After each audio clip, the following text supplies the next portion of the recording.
Assalamualaikum warahmatullahi wabarakatuh. Selamat siang anak-anak. Waalaikumsalam. Selamat siang Bu. Ya, sebelumnya saya ucapkan terima kasih kepada kalian yang sudah bersedia dan mau hadir di ruangan ini untuk melakukan kegiatan konseling kelompok. Nah, sebelum kita memulai kegiatan konseling kelompok ini, marilah kita berdoa sesuai dengan agama dan kepercayaan masing-masing supaya kegiatan pada siang hari ini dapat berjalan dengan lancar tanpa ada halangan suatu apapun. Berdoa dimulai. Berdoa selesai. Bagaimana kabar kalian hari ini? Alhamdulillah Bu, kabar saya baik. Alhamdulillah Bu, kabar saya sehat luar biasa. Syukurlah kalau begitu. Ini sudah ada yang saling kenal? Belum Bu? Kalau saya sih Bu, ada yang kenal, ada yang belum.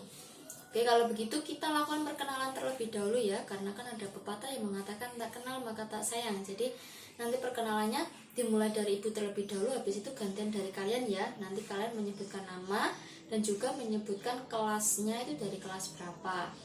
Ya, perkenalkan, nama saya Vindi Evita Kustiarini. Selanjutnya, perkenalkan, nama saya Bayu. Perkenalkan, nama saya Vivi. Perkenalkan, nama saya Yuna. Perkenalkan, nama saya Wahyu. Perkenalkan, nama saya Salsa. Perkenalkan, nama saya Raka.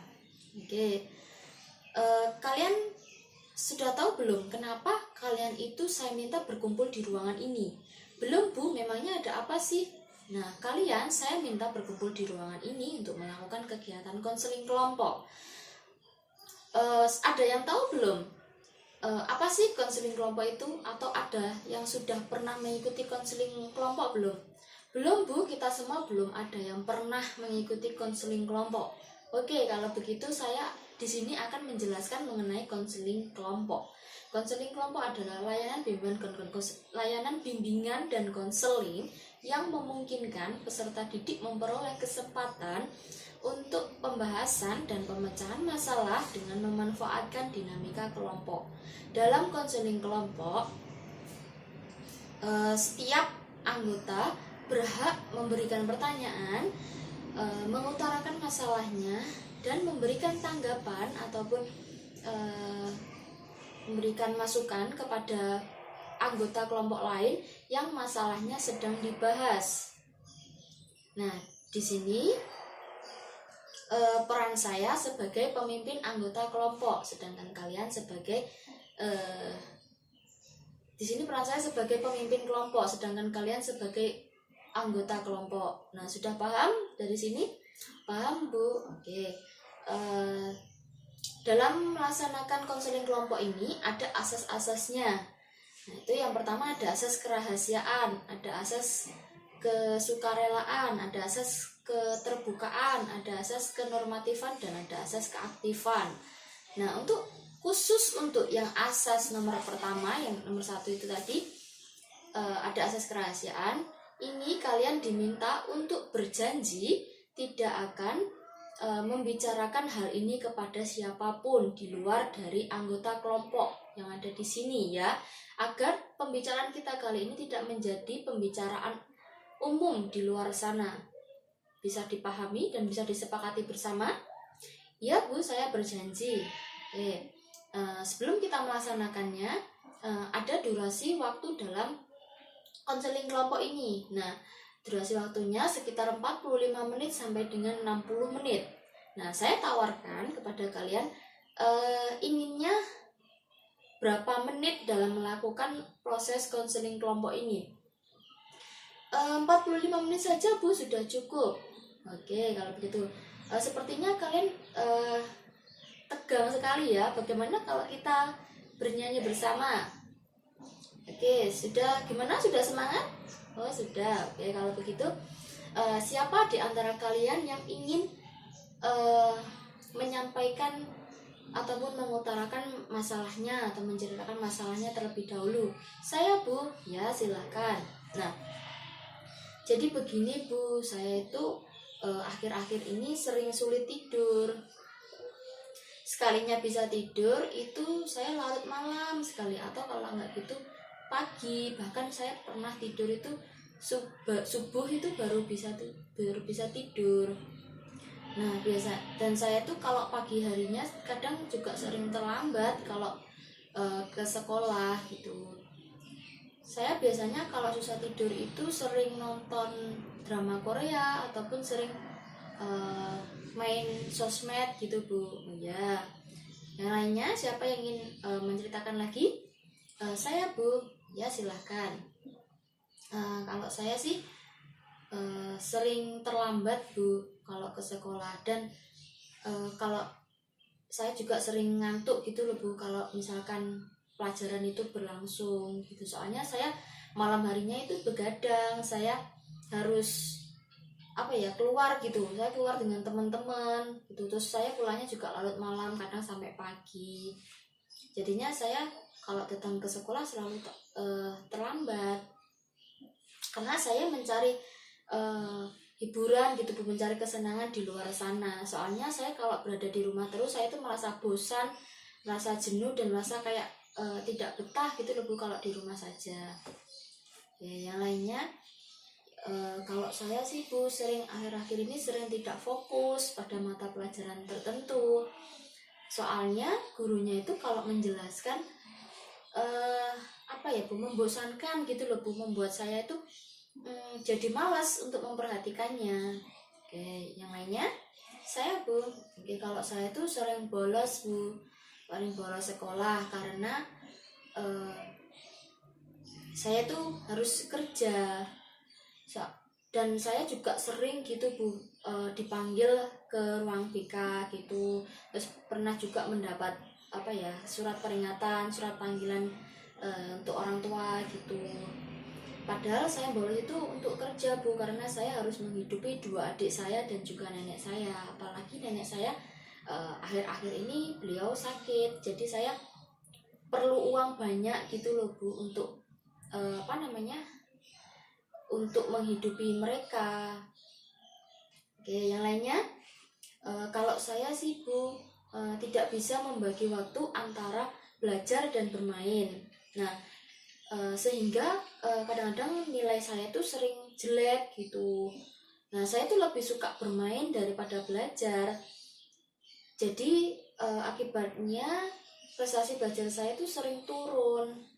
Ya, dan selanjutnya kalau saya kan punya pacar Bu, tapi di sini orang tua itu tidak mengizinkan saya untuk pacaran dulu. Mereka menganggap bahwa saya itu masih terlalu kecil dan masih harus fokus ke belajar dulu. Orang tua saya itu takut kalau misalkan nanti saya pacaran, takut mengganggu belajar saya nanti. Oke, semua ini sudah mengutarakan masalahnya ya. Nah, mana di antara masalah-masalah kalian ini yang akan diselesaikan atau akan dibahas dalam konseling kelompok ini?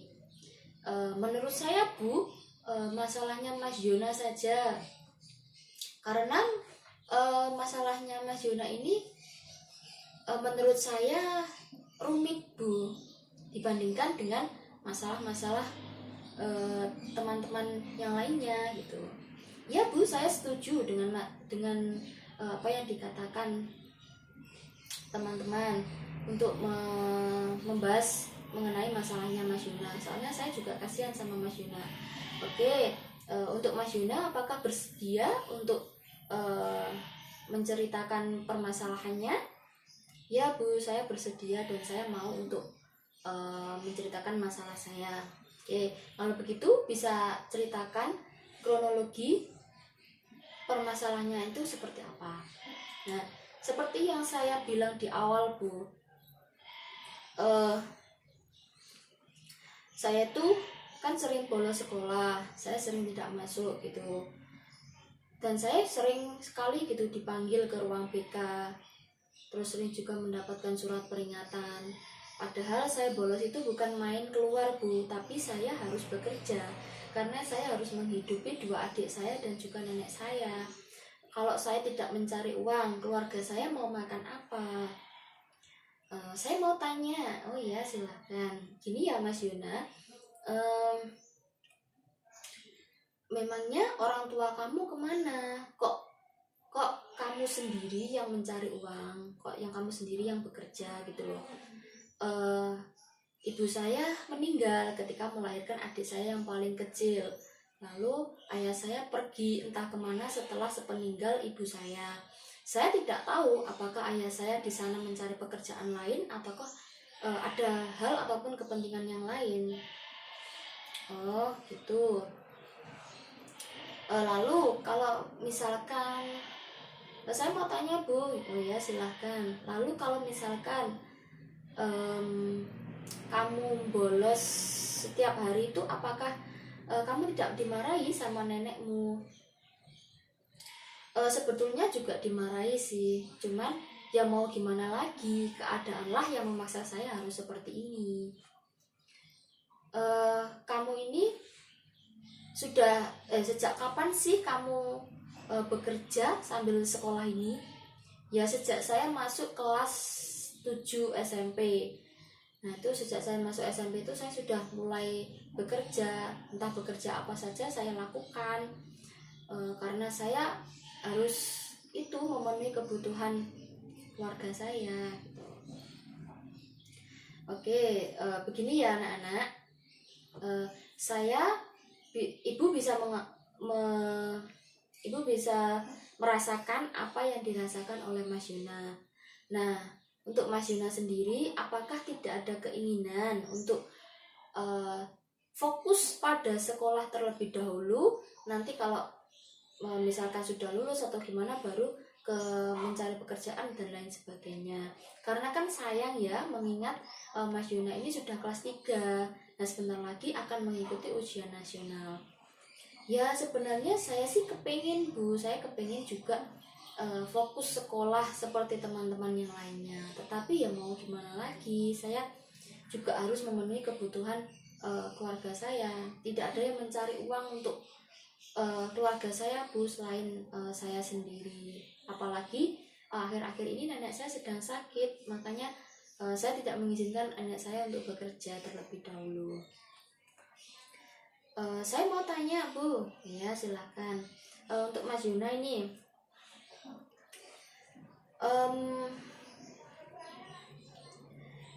nanti kalau misalnya kamu lulus dari SMP ini, apakah kamu mau langsung bekerja atau langsung melanjutkan ke SMA ataupun SMK yang kamu inginkan? Saya sih mungkin langsung bekerja saja ya, soalnya yang terpenting dan yang paling utama itu adalah keluarga saya, supaya adik-adik dan nenek saya itu bisa bertahan hidup gitu. Seperti itu. Soalnya saya sendiri pun kalau mau melanjutkan kalau melanjutkan sekolah itu saya juga bingung untuk biayanya dari mana, sedangkan saya untuk memenuhi kebutuhan sehari-hari pun saya sangat kesulitan. Seperti itu. Lalu kenapa kamu nggak minta keringanan? Kan bisa minta keringanan atau dan lain sebagainya gitu, untuk biaya pendidikan dan lain sebagainya, ataupun kamu bisa dapat dari beasiswa ataupun dari bantuan dari pemerintah, mungkin bisa berupa subsidi sembako ataupun bantuan berupa uang dan lain sebagainya gitu. Tapi dengan catatan kamu harus mengurus surat-surat seperti tidak mampu dan lain sebagainya gitu. Ya sebenarnya sih bisa Bu, mungkin saja bisa, tetapi tetap tidak cukup Bu, soalnya saya harus gini ya Bu, kayak memang membutuhkan banyak sekali uang. Soalnya adik saya yang pertama itu mau masuk SMP, terus adik saya yang kecil ini butuh susu dan butuh makan juga. Lalu saya juga butuh uang untuk berobat nenek saya yang sedang sakit. Nah kalau misalkan saya hanya mengandalkan dari pemerintah saja, itu pasti tidak akan cukup kalau saya tidak bekerja keras seperti ini. Gitu. Saya mau tanya Bu, ya silahkan. Mas Yuna ini bekerjanya apa sih? Kok sampai setiap hari itu harus bolos sekolah, harus tidak masuk sekolah gitu? Ya kalau saya sih kerja serabutan, apa saja saya kerjakan. Misalkan kalau pagi itu saya kerja di pasar, jadi tukang angkut barang orang gitu. Terus yang kedua, kalau siang itu saya kerja kayak ambil antar jemput baju orang gitu untuk di laundry di tetangga saya gitu. Terus kalau sore sampai malam itu saya jaga parkir di sebuah perbelanjaan gitu. Wow, berarti kamu kerja itu dari pagi sampai malam. Lalu gimana kalau caramu belajar itu gimana gitu? Kalau misalkan kamu ingin belajar itu seperti apa gitu? Iya, semua cara itu saya lakukan. Kalau masalah belajar, saya itu kalau belajar itu malam setelah saya pulang kerja. Tetapi kadang saya sampai ketiduran ketika saya belajar itu, ya mungkin karena saya kecapean seharian bekerja ini. Karena saya di sekolah pun saya juga bingung mau milih kerja ataupun sekolah, karena saya memiliki tunggakan biaya SPP yang belum saya lunasi selama 4 bulan.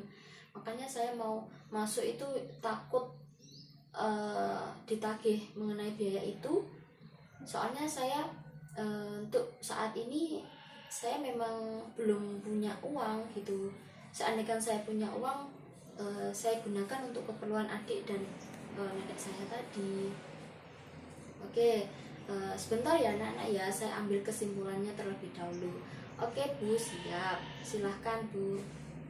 Nah, jadi di sini untuk masalahnya Mas Yuna, yang pertama Mas Yuna ini sering sekali bolos sekolah, dan dia juga sering mendapatkan surat panggilan, mendapatkan sering dipanggil ke ruang BK dan lain-lain. Nah, padahal Mas Yuna bolos ini bukan untuk main, tetapi ia bekerja demi menghidupi keluarganya. Nah, lalu yang kedua, Mas Yuna juga mengatakan bahwa sebenarnya Mas Yuna ini ingin melanjutkan ke SMK, tetapi dia tidak memiliki biaya, dan bahkan ia rela tidak melanjutkan sekolah supaya keluarganya itu dapat tetap bertahan hidup. Lalu yang ketiga, Mas Yuna ini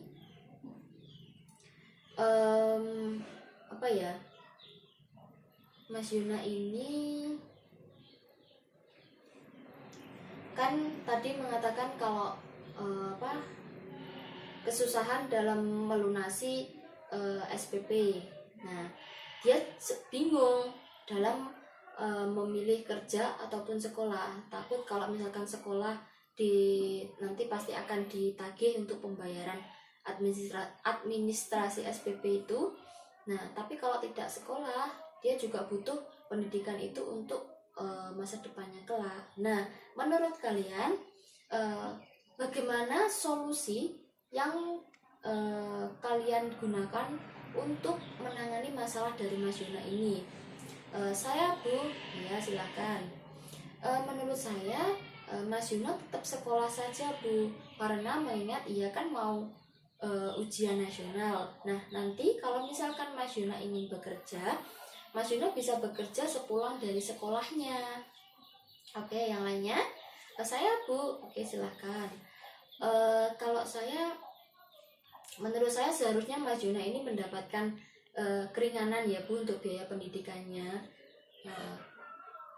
karena supaya dia itu tidak kebingungan, supaya dia tidak terbebani dengan biaya sekolahnya, dan bila perlu juga harus mendapatkan bantuan dari pemerintah itu juga, baik dari bantuan mungkin subsidi sembako ataupun bantuan berupa uang dan lain sebagainya. Nah, ini supaya dia dapat memenuhi kebutuhan sehari-harinya. Oke, yang lainnya ada yang mau berpendapat? Saya Bu, ya silakan. Kalau menurut saya Mas Yuna ini tetap masuk saja Bu setiap harinya, dan tetap melanjutkan ke SMK yang dia inginkan tadi. Tetapi siapa tahu ya Bu, siapa tahu dari nanti ketika ia lulus SMK dia bisa lebih sukses, bisa lebih bisa mencari pekerjaan yang lebih layak lagi untuk memenuhi kehidupan sehari-harinya, apalagi untuk memenuhi kebutuhan keluarganya. Ada yang lagi yang ingin berpendapat? Saya Bu, saya akan menambahkan sedikit ya Bu. Jadi gini kan, saya di sini tidak bermaksud untuk menyalahkan ataupun membetulkan dari masalah apa yang dialami oleh Mas Yuna. Mungkin dia membolos ini karena ada sesuatu hal yang sangat mendesak. Nah, saya tahu apa yang dipikirkan dan dirasakan oleh Mas Yuna saat ini. Maka dari itu, mungkinan dari teman-temannya yang teman-teman satu kelas ataupun teman-teman yang satu sekolahnya, nah itu bisa membantu dengan memberikan buku catatan maksudnya. Nah, buku catatan ini biar dia bisa mempelajari ketinggalan ketika ia bolos sekolah tadi. Nah, supaya dia juga meskipun tidak masuk sekolah ataupun pas waktu bolos itu, dia tetap bisa mempelajari materi pelajaran yang disampaikan oleh bapak atau ibu guru di kelas.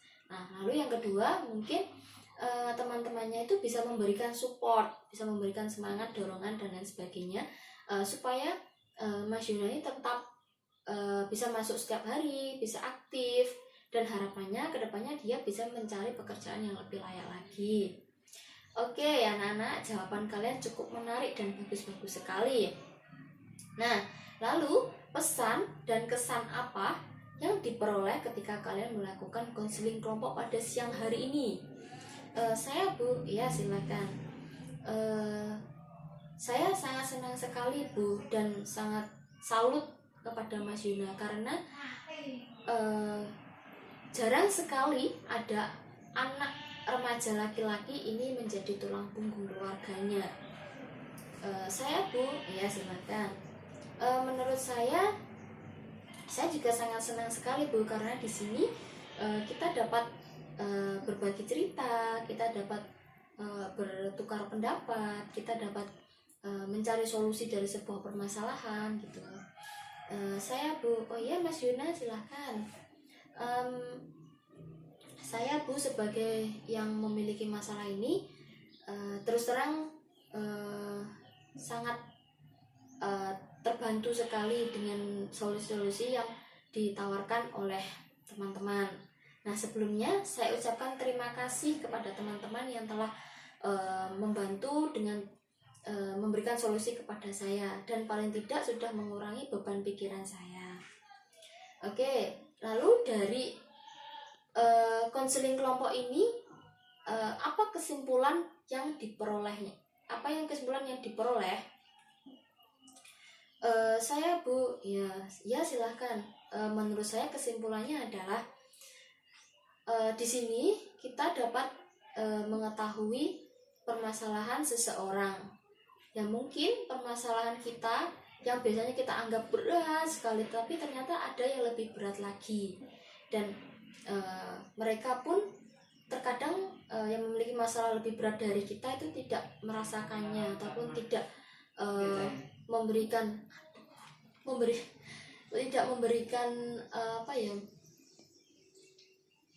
tidak memberikan solusi ataupun yang lain sebagainya. Ya, oke. Kalau begitu, apakah dari pertemuan kita kali ini mau dilanjutkan ke proses konseling yang berikutnya? Tidak Bu, mungkin cukup sampai di sini saja. Kemungkinan kalau misalkan ada yang ada masalah lagi ataupun ada keluhan lagi, apakah Ibu bersedia untuk membantu kami semua? Iya, saya tentu siap dan bersedia untuk membantu kalian. Nah, oke, kalau begitu saya akhiri. Sebelum kita mengakhiri, marilah kita berdoa sesuai dengan agama dan kepercayaan masing-masing. Berdoa dimulai. Berdoa selesai. Ya, saya akhiri. Wassalamualaikum warahmatullahi wabarakatuh.